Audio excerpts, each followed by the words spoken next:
못하고 또 이렇게 대한민국으로 나오셨습니다. 네, 차례는 모셨습니까? 아니면 뭐 떡국도 잘 드셨습니까? 여기 와서 먹었어요. 여러분들 올해도 또 힘찬 투쟁이 예고되어 있습니다. 그래서 제가 어르신들 중국 폐렴 절대 걸리시지 말고 건강하시기를 기원하면서 제가 우리 연사를 대표해서 큰 잔 한번 올리겠습니다. 건강하십시오.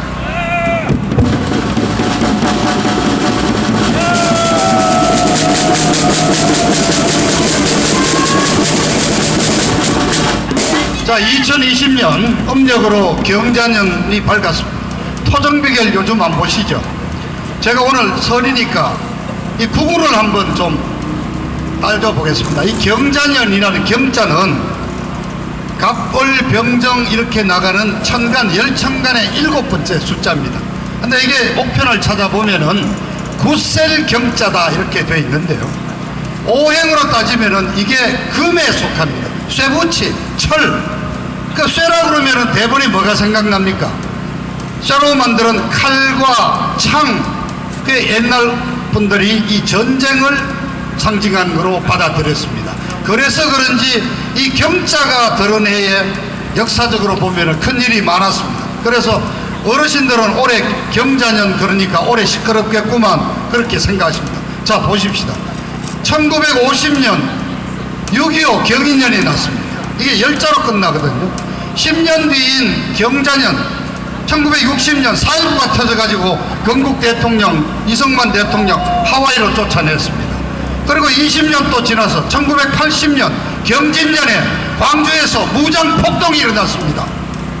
자, 거꾸로 가보면은 1910년 경술년에 우리 이시조선이 일본한테 합방이 돼가 나라가 없어졌습니다. 그래서 올해 이 경자년 경자가 붙어서 좀 시끄럽고 싸움이 많이 나고 그런 해가 아니냐 그렇습니다. 올해 이미 싸움이 예견되어 있습니다. 4.15 총선거 대한민국이 온통 들썩거리면서 이 좌빨들과 싸움을 한번 벌여야 됩니다. 그러면 국제적으로는 세계 지금 최고 강국인 미국 대통령 선거가 11월 3일에 있습니다. 근데 여러분 이렇게 투쟁이 벌어지고 싸움이 나고 전쟁이 나는 이러한 위기 상황이 바로 기회가 아닙니까? 하필이면 밑에 있는 지지, 이거는 좌축인묘에서 12지지에 맨 첫 번째인 자자가 붙었습니다. 1호는 이게 쥐띠가 되고 좌축인묘 이렇게 시작하니까 다시 말하자면 12번 띠가 다시 시작되는 해입니다. 그래서 종합을 해보건대 저는 올해 큰 싸움판 한번 벌여가지고 이 대한민국에서는 저 종북 좌빨 정권 싹 쓸어내버리는 새 출발하는 경자년이 되면 되지 않겠습니까, 여러분? 맞습니다. 자, 오늘 뭐 이렇게 그래도 이 문재인이 좌빨 정부 한마디 욕은 하고 가야죠. 저 문재인이가 들어있는 청와대는 완전히 지금 형사피의자 집합소, 형사피의자 소굴이 되어 있습니다. 지금 추미애라고 이상한 조국이보다 더한 법무부 장관을 하나 임명해가지고 검찰 인사를 2번을 했는데 그 핵심은 이겁니다. 지금 문재인 정부가 터져나와서 골치 아파하고 있는 비리가 3가지입니다. 하나는 조국이 일가족 단위 걸려있는 비리가 있고, 두 번째는 유재수라고 이 돈을 장악하기 위해서, 금융을 장악하기 위해서 금융위원회에 박아놓은 유재수라는 놈, 그 뇌물사건 감찰을 덮은 사건이 하나 있고, 그리고 드러났지만 18년 지방선거에서 울산시장을 떨어뜨리고 문재인이가 개인적으로 형으로 모시는 송철호 당선시키기 위해서 벌인 공작선거, 관건선거가 있습니다. 그리고 이제 며칠 전에 청주에서 청주 터미널 부지 한 놈이 사가지고 뭐 4개월 만에 그냥 주상 목합 건물로 허가받는 바람에 5천억 벌었다 그러죠. 그런데 저건 그 친구가 17년 1월 달에 교통사고로 입원해 있는데 저 청와대에 그 발열본 김정숙이가 그 청주 병원까지 가서 위문을 했다는 거 아닙니까? 이건 이제 또 나오겠죠. 요번에 검찰 인사의 핵심은 바로 이렇게 이런 3대 비리 사건을 수사하는 검사들, 일반 검사, 부장검사, 그 위에 차장검사, 검사장, 이 지검장, 이 사람들을 몽땅 지금 날리는 짓거리가 바로 검찰 인사로 드러나고 있는 것입니다.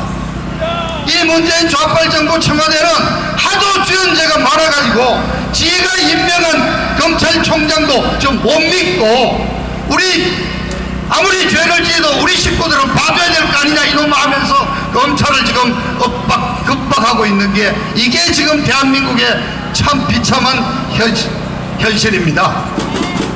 법무부 장관이 법을 지키는 게 아니라 검찰 수사를 방해하기 위해서 수사 책임자를 갈아치우는 사법 방해 행위를 하고 있는 것입니다. 이것만 해도 법무부 장관 추미애가 바로 지금 수사를 받고 구속시켜야 할 대상이 되어 있는 게 지금 우리 이 종북 좌빨 정권의 독재의 아주 생생한 실상인 것입니다. 자, 이렇게 이 정도로 정리를 하고요, 여러분. 자, 지금 보수 통합이라는 게 추진이 되고 있습니다. 근데 좀 이상하게 돌아갑니다. 지난번 때도 제가 말씀을 드렸지만은 108석을 갖고 있는 제1야당 보수당이라고 부르는 자유한국당이 이 보수통합의 중심이 되지 못하고 엉뚱한 바깥에서 무슨 혁신통합 추진 통추위라는 게 만들어져서 이 판을 깔기 시작을 했습니다. 근데 이 통추위의 멤버가 누굽니까? 바로 이재호, 박형준이 등등 친이명밖에 멤버들이 다 총출동했습니다. 그리고 그 뒤에서 뭔가 시나리오를 사고 이걸 갖다 도와주고 있는 배우 세력은 누구냐? 김무성이와 인척관계에 있는 조선일보, 그리고 지금 친중활동을 맹렬히 하는 홍석현이가 이끄는 중앙일보.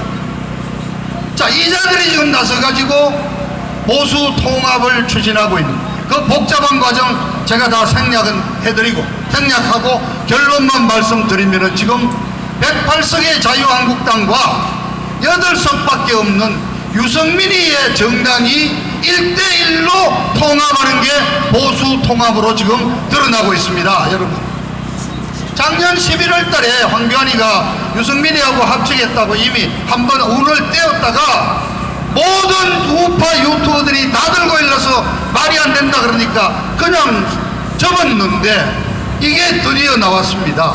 자, 유승민이 8명 있는 유승민이 정당하고 자유한국당 합치는 게 여러분 보수 통합으로 인정하십니까? 이거는 다시 말하자면은 탄핵 세력들이 동맹으로 다시 뭉친 것입니다.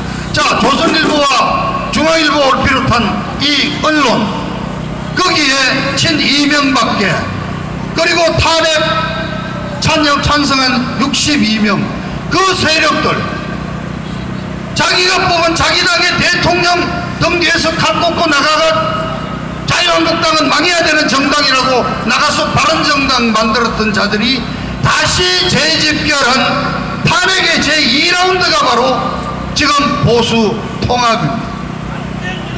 자, 여러분, 유승민이하고 저 이미 조선일보에 보도가 됐죠. 새로 만드는 통합신당은 이름은 다시 바꿉니다. 통합신당으로 합시다. 자, 공동대표 황교안이하고 유승민이가 공동대표 한다는 거 아닙니까? 여러분, 유승민이 공동대표 실제 움직이는 것은 누굽니까? 유승민이라는 얘기입니다. 자, 그리고 공천관리위원장을 뽑았는데 김형호 역시 친이명박계고 부산 경남고등 출신으로 줄곧 탄핵 때 대통령 박근혜 대통령 보고 11월 달부터 하야라고 주장해오던 세력입니다. 그런데 이 김형호가 공천관리위원장으로서 3가지 나름대로 원칙을 얘기해요. 첫째, 판가리하겠다. 그건 좋습니다. 판가리를 하든 말든. 두 번째 뭐냐? 보수 진보로 나누는 것은 이미 낡은 구분이라 그랬습니다. 자, 여러분, 여기에 동의하십니까? 지금 대한민국이 빨갛게 물들어서 사실상 적화가 됐다고 개탄을 하는데 보수 진보 나눌 필요 없이 이념을 뛰어넘자고 그럽니다. 그러니까 얘들 논리로 따지자면은 문재인 좌파하고도 협조할 수 있다는 얘기죠. 그리고 얘들이 탄핵의 강은 넘어갔다. 탄핵은 역사적인 평가에 막 나중에 따지자는 거로 같지 않습니까? 자, 이것을 만일 보수 통합이라고 한다면은 여러분, 지난 3년 동안 태극기를 들고 탄핵 노예를 외쳐온 바로 여러분들은 보수가 아닌 것입니다. 여러분들 목소리는 어디에 사라져 버렸습니까? 배신자들입니다. 자, 그동안 황교안이에 대해서 비판을 하면은 여기 계신 분들 중에서도 많은 분들이 에이 자꾸 곽영 그런 얘기하지 마라 그랬습니다. 자, 믿었습니다. 황교안이 그래도 박근혜 대통령이 임명한 법무부 장관이고 그 2인자인 총리까지 했으니까 황교안이가 설마 우리가 주장하듯이 더 탄핵 책임자 한 5, 6명 내쳐주는 인적 청산을 하고 제대로 만들어주기를 기대했는데 이제 기대를 접어야 합니다. 그 정도가 아닙니다. 그동안 여러 사람들이 지적했듯이 황교안이가 따지고 보니까 이제 김무성이 유승민이의 간첩이 아니었냐는 그런 생각까지 드는 겁니다. 아니 어떻게 108석을 갖고 있는 제1야당 대표가 8석밖에 없는 유승민이한테 질질 끌려가면서 이렇게 통합을 논의합니까? 한마디로 말해서 자유한국당을 똘똘말이 보쌈해가지고 김무성이 유승민이한테 지금 갖다 바친 게 황교안입니다. 맞습니다. 여러분이 오죽하면은 이 언주조차도 특정 계보가 특정 목표를 향해서 몰아가는 보수 통합이 아니라고 자기는 참여하지 않겠다고 좀 나섰지 않습니까? 자, 큰일 났습니다. 그런데 드디어 23일 날 이틀 전에 더 폭탄이 터졌습니다. 황교안이가 신년 기자회견을 하는데 느닷없이 이번에 압승을 하면은 대통령제를 뜯어고치는 개헌을 하겠다고 얘기를 했습니다. 아니 저는 정치부 기자하고 하면서 30년을 정치권을 지켜봤지만은 야당이 총선거에서 개헌 내세우는 경우는 처음 봤습니다. 여러분 아시죠? 18년 봄에 얘들이 개헌 무슨 추진위원회를 만들어서 완전히 저 조국이가 나와서 매일같이 설명을 하고 토지 공유제 그 다음에 인민민주주의 따지고 보면 북한 공산주의로 가는 개헌안을 설명을 하고 얘들이 개헌 발의를 할 단계까지 갔지 않습니까? 근데 온 국민들이 들고 일하고 야당이 반대를 다행히 해줬고 그래서 개헌을 저지를 했는데 지금 저희들이 여러가지 걱정하는 중 하나가 이번 4.15 총선에서 과반 이상 4+1인가 저렇게 협잡이 좌파 연합이 이루어지면 저놈들이 연방제로 가는 개헌할 거라고 지금 다들 경고를 하고 있는데 어떻게 황교안이가 나서서 개헌을 하겠다고 쟤들 개헌 자락을 좀 깔아주고 있는 것입니다. 대통령제를 없애고 제왕적 대통령제를 없애고 국민이 납득할 수 있는 제도를 만들겠다. 즉 내각제로 가자는 얘기인데요. 한마디만 하겠습니다. 내각제 하면은 좌우가 없습니다. 자, 이번 4.15 총선에 연동형 비례다 이래가지고 어느 당이 과반수 못 얻습니다. 저기 한 민주당이 한 120석 얻고 뭐 저 정의당이 한 10대석 얻고 했는데 자유한국당도 한 130석 얻었다 치자. 내각제로 가면은 A와 B, A와 C, C와 D 좌우가 없습니다. 협잡해서 합쳐서 다수당이 되면은 여당이 됐다가 그 연합이 깨지고 다른 당으로 가면 야당이 되고 그러니까 내각제로 가면 제일 좋은 거냐? 빠찌만 달고 있으면은 여당도 되고 야당도 되고 그리고 그 빠찌를 또 지역구에서 우리 아들한테 세습해주고 손자까지 맡기면은 대한민국 이 땅에서 내각제로 한 50년간 국영화 누릴 수 있는 겁니다. 이번에 의정부 보셨잖아요. 문희상이가 50대 아들 세습시키려다가 워낙 반대가 심하니까 잠시 접었는데 자 도대체 황교안이라는 사람이 개헌 자락을 깔아주는 이 작태를 보고 이게 도대체 이게 보수 세력이 맞는가? 이래가 4.15 총선 여러분 어떻게 합니까? 그러면 대한민국 그냥 망해가지고 연방제로 가는 겁니까? 정말 하늘도 무심합니다. 자 탄핵을 하고 박근혜 등대에서 칼 꽂은 자들이 단 한 번도 사과하지 않고 걔들이 다시 야당을 점령을 해가지고 걔들이 통합신반 간판을 따고 달고 다시 나올 때 이게 우리 야당이니까 또 김무성이 유승민이 김세연이 김성태 투표해 주실 겁니까 여러분? 저보고 묻습니다. 그 대안이 있느냐? 저도 대안이 없습니다. 그러나 아마 저 김형우가 휘두르는 공천 칼에 의해서 박근혜 대통령 탄핵에 찬성했던 옛날 박근혜파가 있다면은 20, 30명 의원들이 튀어나와서 뭔가 신당도 만들고 박근혜 탄핵 무효를 외치는 어떤 정당도 결성이 되겠죠. 그게 어떤 국민들의 바람을 타면 만들 수도 있고, 그러나 우리 시민단체에서 정당을 만들라고 얘기할 수는 없겠습니다. 그러나 다만 우리 시민단체들도 탄핵 무효를 지난 3년간 줄기차게 외쳐온 우리 시민단체가 있을 수 없다 그래서 이미 노력을 시작했습니다. 지난 16일 프레스센터에서 최명성 변호사를 모시고 탄핵의 법적인 잘못된 점 토론회를 갖고 나서 20여 개 단체가 모여서 우리 국본이 중심이 되어가지고 탄핵 무효, 법치 회복, 헌정질서 회복을 외치고 자유민주 대한민국을 바로 세우려는 단체들이 단일 어떤 모임을 만들자 하는 결의가 있었고 지금 모임이 준비가 되고 있습니다. 그래서 어떤 시민단체를 중심으로 한 자유우파 모임이 저는 이제 태동을 했다는 보고를 드립니다. 그런데 여러분, 이렇게 어렵지 않습니다. 막막합니다. 그러나 하늘이 대한민국을 버리겠습니까? 저는 이번 총선 투쟁에서 이길 수 있는 두 가지 비책을 그래도 오늘 말씀드립니다. 한 가지는 우리에게 좋은 기회가 하나, 마지막 기회가 남아있습니다. 3월 1일 3.1절 대규모 집회입니다. 10월 3일 300만이 나오셨고 10월 9일 200만이 나오셨는데 이번 3.1절에 우리 탄핵 무효를 외치는 모든 시민단체가 만일에 하나가 됐습니다. 이 시청광장을 중심으로 해서 500만 명만 나오시면 문재인 좌파 정권에게 결정타를 매길 수가 있다고 저는 생각합니다. 맞습니다. 우리 3.1절은 500만 애국 시민이 나오시는 것으로 문재인 정권의 결정타를 매길 수가 있습니다. 나오실 수 있죠? 그 대신 우리 보수단체들은 서로 공동분모를 찾는 노력을 해야 합니다. 그리고 또 한 가지가 있습니다. 여러분, 대통령 선거는 평균 투표율이 75%가 되고 있습니다.